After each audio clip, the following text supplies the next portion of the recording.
અમદાવાદ જિલ્લામાં ધાર્મિક સ્થાનને તસ્કરોએ નિશાન બનાવ્યું। સરખેજ બાવડા રોડ પર ખોડિયાર માતાજીના મંદિરમાંથી ચોરી કરવાનો પ્રયાસ થયો।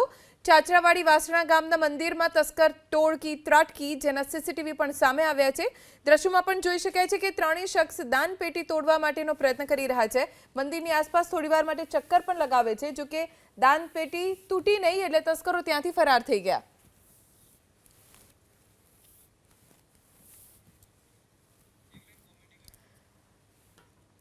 તસ્કરો અહીંયા ચોરી કરવાના ઈરાદે જ આવ્યા હતા। તેમણે દાનપેટી તોડવાનો ખૂબ પ્રયત્ન કર્યો, પણ દાનપેટી તૂટી નહીં અને મંદિરમાં ચોરી કરવા આવેલા તસ્કરો કંઈ પણ ચોરી કર્યા વગર જ ત્યાંથી ફરાર થઈ ગયા। પછી આસપાસ ક્યાંય ચોરી કરી હોય તો એની જાણકારી હજી સ્પષ્ટ પ્રાપ્ત નથી થઈ, પણ ખોડિયાર માતાજીના મંદિરને પણ આ તસ્કરોએ ન બાકાત રાખ્યું।